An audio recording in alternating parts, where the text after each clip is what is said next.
We have got a big recruiting show coming up for you here from the Michigan Football Report. I'll start the show with a small ask. Follow me on Twitter. It's at James Yoder. Got too many Ohio State Notre Dame fans in my mentions and my trolls, so need support from you, the Michigan football fans. It's a Friday afternoon. Go hit me on the Twitter. You'll be entertained. Cheers to you on a Friday. I'm having some fun. It's Friday afternoon. It's 5 o'clock somewhere. Later in the show, keep watching. We'll try something new. Michigan football trivia. So later on the show, give you a trivia question. Might be easy for some of you guys, so you'll jump into the comments. I kind of want to see who gets it first. But don't Google it unless you tell us you're going to Google it. So question will be in there when you look it up, or when you answer. If you Google it, just let us know. I want to kind of see who can go back in the time in the history of the Michigan football program.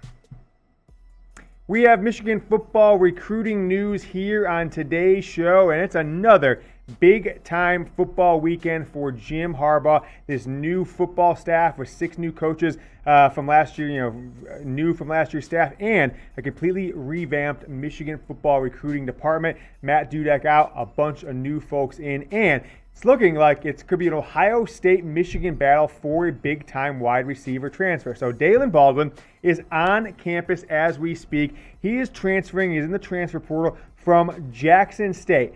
2017 recruit out of Southfield, Michigan, right near Ann Arbor. Spent 2 seasons at Morgan State in 2017 and 2018. His head coach, Tyrone Wheatley, former Michigan running back, former Michigan running backs coach. Then he transferred to Jackson State 2019 and 2020. Had to sit out 2019 because of transfer rules. 2020, Deion Sanders came in and was his head coach. And frankly, folks, he had a heck of a year last year. And by last year, I mean like 2 months ago, because in FCS, the formerly 1AA, they are now playing. They played spring football this year. So he didn't play in 2019.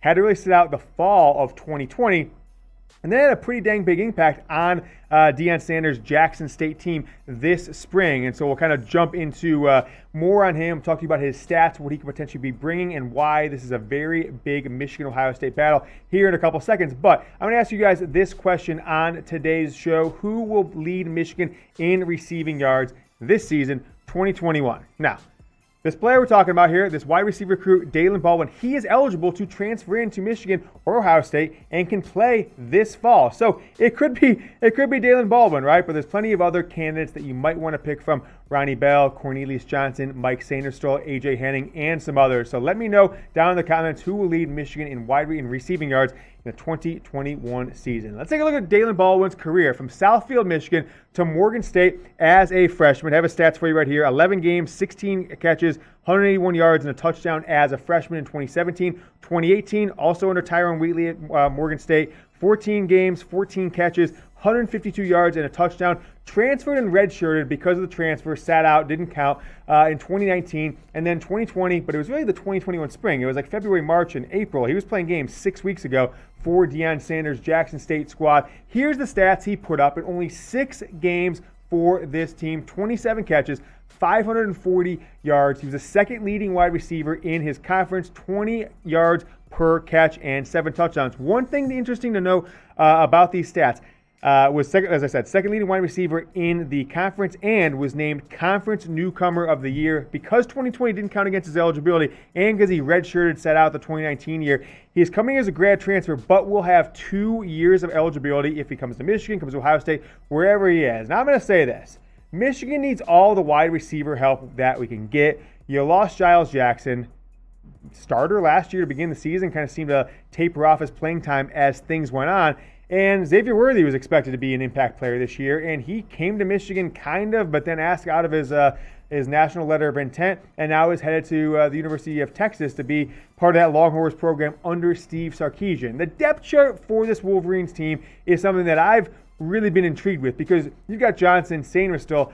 Had Giles Jackson stuck around, could he have been starting over one of those guys? Sure. Could Xavier Worthy provided depth, have been potentially wide receiver number 4? I think so. So Michigan needs all the wide receiver help they can get. You can't be relying on Andrell Anthony and Christian Dixon, and you don't know what you're getting necessarily out of Roman Wilson, A.J. Henning. They played a little bit last year, but didn't make a massive impact. It wasn't like they were Mario Manningham or anything out there. So If this happens, he will definitely provide some much-needed depth. He was in Ohio State yesterday, got an offer from Ohio State, now is visiting Michigan. Let's see if he picks up an offer from Jim Harbaugh and the Michigan coaching staff. And let's see if Josh Gattis and this new recruiting staff can get him committed.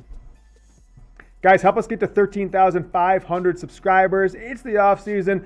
Interest around Michigan football is kind of at a low for sometimes. There's not a ton of things going on, but we're switching it up to gear things more towards recruiting. We asked you a little bit a while back. You guys said, yes, we want more recruiting information here from the show. So there's the number we're currently at, 13,454. So we're going to need 46 more people to get to 13,500. A nice little milestone to get to. So if you haven't subscribed yet, the Michigan Football Report by Chat Sports. We bring you news. We bring you rumors. We talk recruiting. We are critical of the team when necessary, potentially even right now.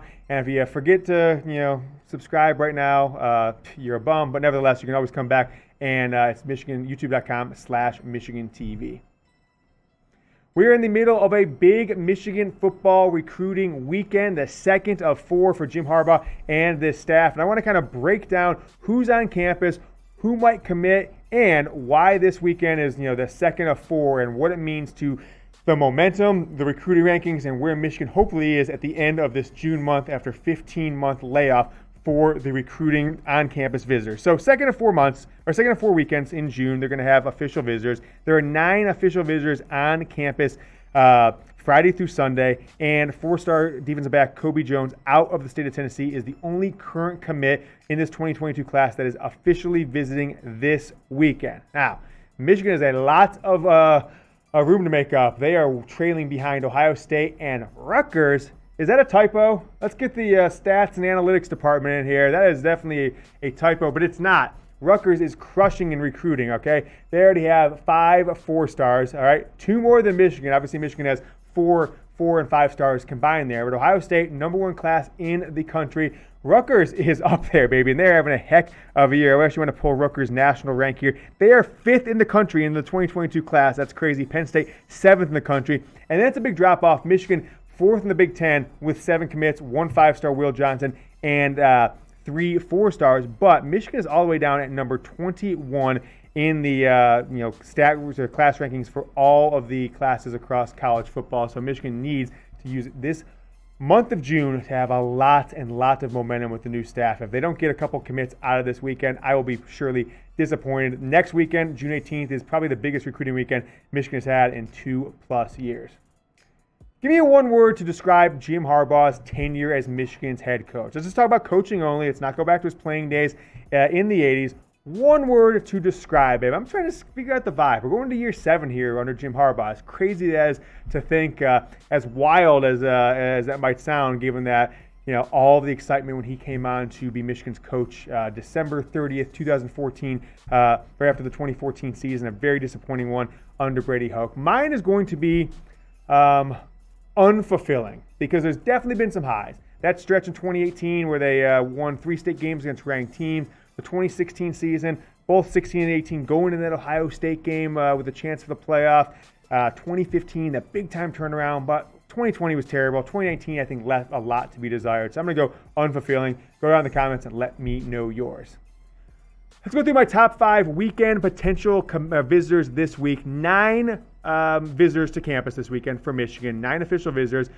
Nate Johnson, though, is probably the one I'm keeping my eye on the most, because there's been some news around him here this week. He is now an Elite 11 quarterback. So that is actually surprising, because he is not a top 200, 300 player overall, right? He's like something, what does it say there? Number 789 overall prospect in this class. And he's down to Utah and Arizona and Michigan. It's not the big boys coming after him, but he got the Elite 11 nomination after kind of showing out over the last week in a few camps, most notably like the Elite 11 qualifying camp in LA. So I'm pretty interested to see what comes out of this weekend. Some say he's actually really high on Utah, might be really strongly leaning towards committing there. But if Michigan can put, the full court press on him, they seem to like him a lot, right? I would hope Michigan would be ready, going after a higher rated recruit, but maybe they don't have the cachet with recruits right now to get a 5-star and follow it up with a high 4-star or 5-star like Ohio State or Oklahoma or Alabama can. we're just not at that place right now. So if you got to go with more of a project, Nate Johnson seems to be a player that this coaching staff, both the last one and the guys they brought on recently, both coaching and recruiting, are very high on and have targeted. And get on campus now, maybe they can close the deal, get a commitment out of Nate Johnson. How about Myles Pollard? Now, keep an eye out for a commitment this weekend. All right, Michigan has definitely put in some work in the state of Tennessee since January. Mo Lindquist, who's now the head coach of Buffalo, he was leading the charge on some of that Tennessee recruiting. Walter Nolan, we all know him. He'll be on campus next weekend. So I think if any of these guys that maybe is most likely to commit, it is Myles Pollard, 3-star cornerback out of the state of Tennessee. But how about Kody Jones? Also, they say he's an athlete on 24/7 Sports composite rankings. I think he's going to play safety most likely, maybe cornerback at Michigan. So he is the only committed player on campus this week, committed to Michigan. So the hope, of course, here is hey, Myles, we're both from Tennessee. Let's come up north and be part of this Michigan class and make an impact up here. Join me. Come get me, whatever it is. So interested to see if he can land another fellow Tennessean to join him in Ann Arbor. But how about Beau Atkinson out of North Carolina, 4-star defensive lineman?